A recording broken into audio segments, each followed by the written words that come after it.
2026. I have the one, the only, the oh so famous. He didn't have to pay me to say it. I'm not even going to say a guest. I'm going to say a friend. I have Todd Katcher with me with Digital Dealership Systems. Exactly. What's up, Todd? Good to see you again, Good to buddy. see you, man. It's been a while. You know what's funny? I was thinking about this. You know, we've known each other for like over a decade now. Exactly. Yeah. Is It's it- been about that long. It's been good. It's been a long time. Yeah. Well, hey, man, we're here. We made it. No ice storm. No recall of NADA 2025. Man, that was rough, wasn't Yeah. it? Yeah. Well, Vegas is always good to us. Really, everybody likes That's Vegas. true. There's a lot of energy. It's funny as a digital sign company because you get out at the airport. Yes. And for dealers that say digital signs don't work and they come to Vegas and digital signs are everywhere. Everywhere. I mean, literally 24/7. The largest digital signage in the world Crazy. is sitting like 3 blocks from us. Oh, and if you look at how much automotive companies are spending in Vegas to advertise That's digital true. signs That's on true. the outside of hotels for 3 days. But Todd, does that work? That doesn't work. It but doesn't we're work. going to spend money on it We're anyway. gonna spend money on it but yeah, anyway. so You're absolutely right. It's amazing. I mean, you get off the airport and there's just an energy. Where's that energy come from? It comes from all the digital signs and all that action, and it tells you where to go and what to do and what to see. Yeah. And then imagine this: you go to a hotel and they're not advertising their competitors, but What? you go to a lounge TV, you go to a lounge of a dealership. And they're I'm seeing ads for my and they're guy. seeing Yeah. an ad for another one. 100%. Amazing how Yes. Vegas figured a lot of things out, right? It did. But dealerships, it's maybe it'll take a little bit They longer. need to spend a little more time here. Logic hasn't really fallen into the dealership world quite yet.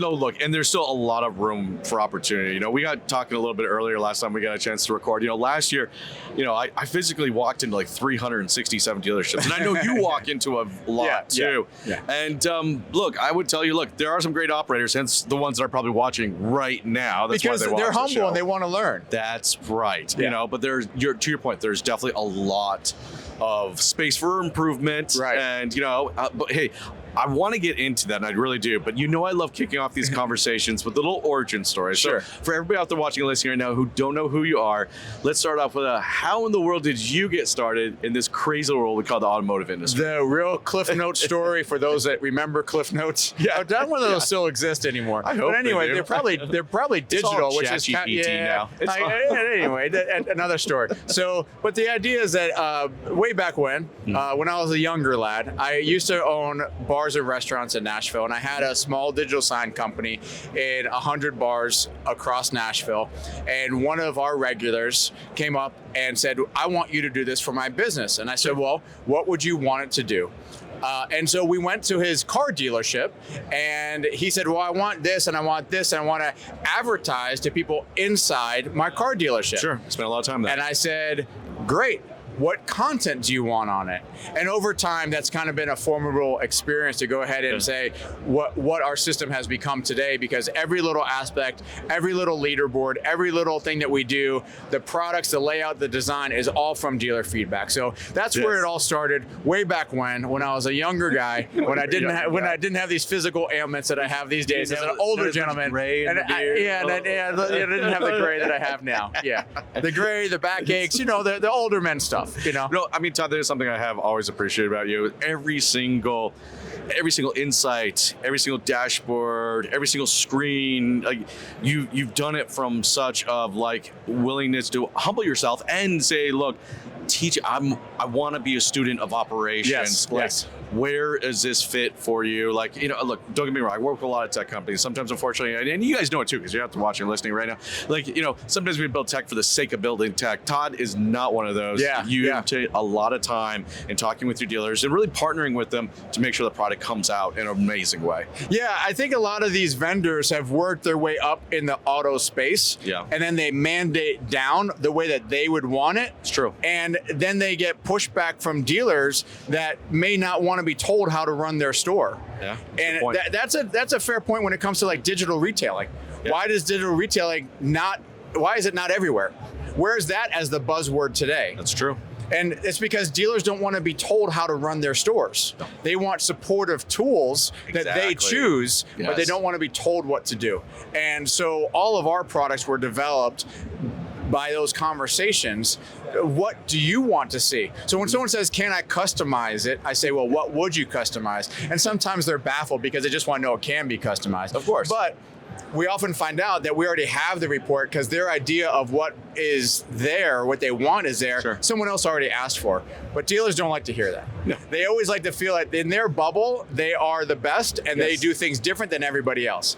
In reality, it's a little bit different, but there are some good operators and some not so good operators. there are some and good there are ones. some There people are. that are good people persons and some that are not. Yeah. And that makes a difference in the dealership world. And I think it matters in the vendor world just the same. 100%. I'm glad that you brought up good operators because, I mean, I know you guys watching and listening right now, you're probably a good operator, hence the reason why you're actually watching this show on a regular basis. But with that said, I found a pattern, and this is where I kind of want to get into our conversation, but I found a pattern that some of the best operators I've worked with have a very data and insights first approach to everything they do.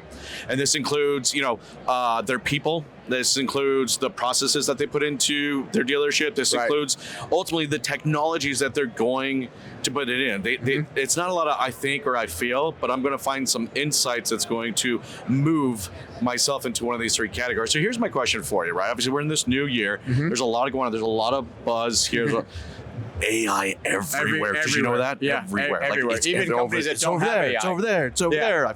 Yeah. You know what I kind of feel? I feel like Oprah Winfrey sometimes. I'm like, you get an AI, you get an AI, you get. No, I'm sorry. Anyways. Everybody has AI, but a lot of times it's not even AI. It's just algorithms, and they don't know. Dealers don't know the difference. But that's a technology conversation. Well, and it gets flashy. Sure. So that's why I want to bring our conversation because I know me and you are good at this. So really, in the buckets of people, process, and technology, where do you think as dealers right now for this year? Where should we be looking and what should we be focusing on?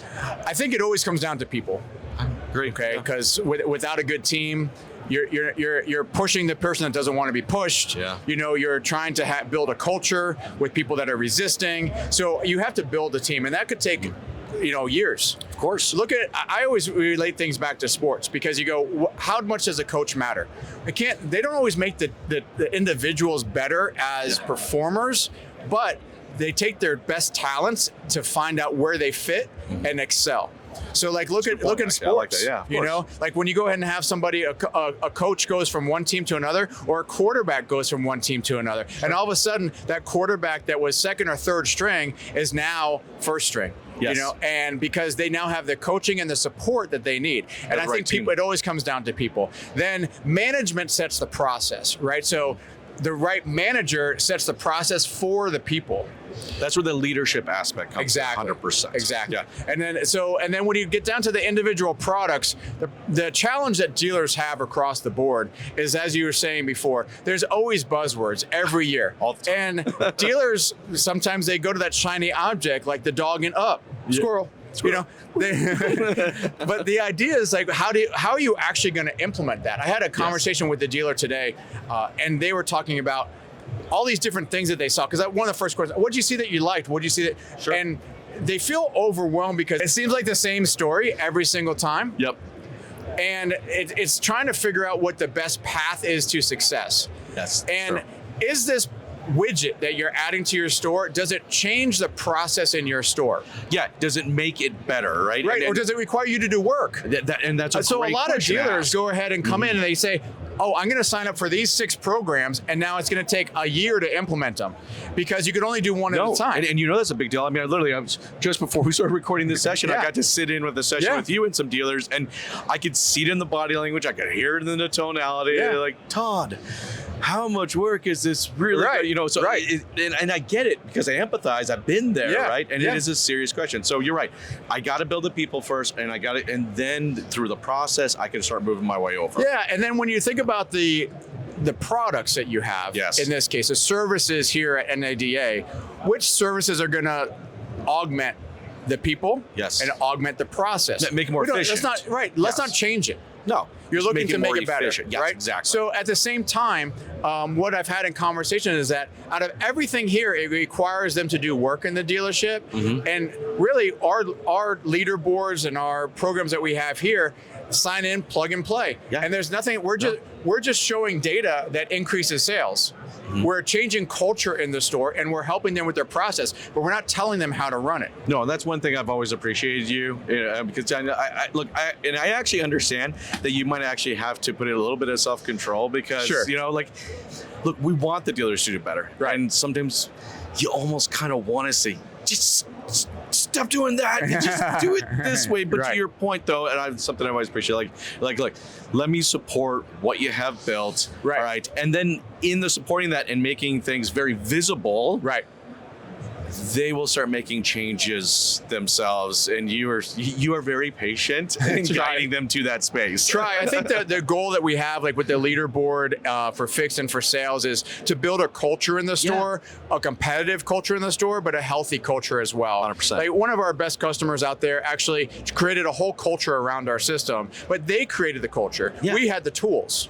So Yes. it's the same tools we provide to other dealers, but when they get a text message, when a deal is delivered in the store, they all congregate around the sales desk, they all applaud their colleague, they look at the individual leaderboards to see who's on top of each board. They can see the little movement. They see the 'Cause movement. it's so fast. Exactly. That's what I love about your leaderboards. Exactly. They're so fast. Yeah. They're so fast in updating. It's like it only takes just about 15 minutes, I think, tops in most cases. Max. Right? Max. Where it's like, oh, he just there you, and he just moved up a notch. Yeah, so Yep, I love everybody it. moves up based on the different ones. So and every different leaderboard within the system has a different KPI that is tracking. So you may be 3 on one report, 5 on another report, 1 on another. So you're going to see where you land. And if you're competing against your buddy at the store, you're going to be like, I got you this time. And it creates that friendly It's good. competition, It's fun. and it creates culture. Yes, now it does. we're not creating culture. We're providing the dealership with the tools, That's and right. then they do it. That's different than if you sign up for. I mean, we've all gone through it when a dealer says, I'm signing up for a new CRM, a new DMS, this new app, this new thing,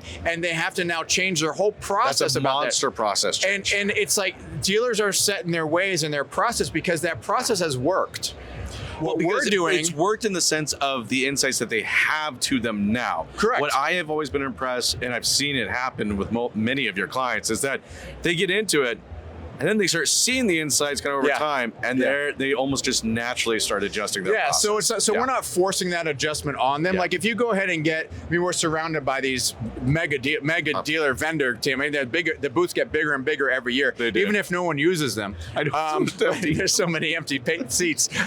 But they fill out these big seats, like 20 by 20, 30 by 30, 50 by 50, these huge places, right? And they go ahead and it says the big implementation process, and it's like, well, here's what we're going to do. We're going to send a team of 6 to your store. We're going to train everybody to do this way. So like whatever you're doing before you sign up for us, that's out the window. And that's fine. It probably has its place, but I don't want to be there. We're not a consultant. I don't think anybody needs to do that quite yet, because they don't have the insights that you're able to show from a behavior perspective of just how. Because here's the thing, if I don't know, like where I stand, go back to the sports, right? Sure. If I don't know every time I step up to the plate and swing just how well I'm stepping up to the plate and swing, but I go ahead and just decide I'm going to change the bat I'm using, right. We gotta be honest with you, that's about the stupidest thing I've ever heard, right? No, don't get me wrong. That may work over long term. That's right. Take the same bat I've been using for a long time, measure, make that baseline. Then maybe I'm going to go try another bat. Right. Yeah, I had a dealer today say, was interesting, he was talking about leaderboards. Yeah. And he said, well, right now we're sharing reports at the end of the game. Yeah. So it's like Looking you have backwards. you have the game, and we're looking at, we don't look at the score until the game's over. It's true. And so when you think about how most dealerships look at their That's a really good point. motivator boards, how are you motivating people for their production today when you don't review it till the end of the week or the end of the month? Because you know what, looking back in the rearview mirror, I mean, I don't know. It's hard to move forward if you're always looking backwards, right? Well, you also look at the perspective of from a sales or fixed ops perspective. Yeah. My payment, my bonuses are based on my production. Good point. And if we don't, let's say that we have a meeting every Saturday, but there's over the month ends on a Wednesday. Yeah. I don't know where I stand, or if I hit my bonus till. No idea. How does that make sense to anybody? You're messing with my pay, and that's not a good thing. No, it's not a good thing. So the opportunity to go ahead and alleviate that with services, and then all we're doing is providing data. Yes. To the frontline workers to incentivize them to sell more because they know where they stand at any given time. And I think look, here's the thing that we all know as watchers out there and listeners that like data is available everywhere, but to be able to put it into a, what's the word I'm looking for? A motivational lens. Yeah. That's what I admire of what you did, because I got to be honest with you, not all data is very motivation. There's not a lot of motivation behind. No, there's something. great It's reporting tools out there. Look how bad you screwed up. Yeah, but past tense. You've done a great job, I think, of balancing out both understanding where you've come, but motivating where you're going to go. Reports are great. Yes. There are many companies, we don't have to name them. There are many companies that give reports. Those are snapshots of past performance. And what we're doing is providing motivator boards to make money today. Yes. It's important. Both of them have a role. Of course. So when we talk to dealers, there's they in the restaurant business, they say front of house and back of house. Yep. Automotive, they talk about front of house and back of house differently. They talk sales and fixed. They have other areas of the house too, like finance and everything else. So there's different areas. But the idea is, like, how do we go ahead, even within sales, you have your general manager, you have your general sales manager, then you have sales manager, and the people that actually talk to the customers. Of course. How do you motivate them? How do you motivate them? These deep-end reporting tools that show you your P&L of every little thing in your store, your salesperson doesn't care about. So how are you motivating your salesperson? So that way, when you look at those numbers from those great reporting tools, how are the way those numbers would increase is by the people on the front line selling more products. Yeah, look, you're allowing leaders to be leaders. Look, I know we're getting towards the tail end of our conversation. I get it. And I love every single time that we get a chance to jam. Sure. Because you can tell, as you guys can tell real quick, I mean, Todd and myself have so much passion and so much energy and love for this industry. And we get excited when we see dealers win. Yeah. Hey, real quick, though, before we go, for everybody out there watching and listening, because I know for sure we haven't covered everything. No. But man, we touched on some great topics. Yeah. For everyone who would like to connect, learn more, and just maybe continue some parts of the conversation, what's the best way to connect with you, Todd? Yeah, basically we're all over LinkedIn and our website, digitaldealershipsystem.com. And you could reach out to me there, schedule a demo, or just schedule a conversation. I do these demos. We do some training calls with dealers. We do best practices with dealers. So if anyone has our product or is interested in learning more, I'm happy to go, hey, this is what we're currently doing. What do you offer to help us? Whether it's customer lounge TV, why are you showing your competitors ads in your lounge? What service drive, increasing their RO count in your service drive, motivating your fixed and sales people. We're here for you. That's awesome. That's awesome. And guys, I do encourage you, reach out to Todd. He's such an approachable guy and very knowledgeable, and he cares a lot. Todd, thank you so much for taking the time to chat with me. This has been a lot of fun. Hey, for everybody out there watching and listening, we appreciate you. One of the biggest compliments you can give us as content creators is to share the show. All right, if you have a manager or a colleague that needs to see some portion of our conversation today, share the show, be a hero. It means a lot to us. Thanks again. Really appreciate it, Todd. Thank you guys. You have yourselves an amazing day.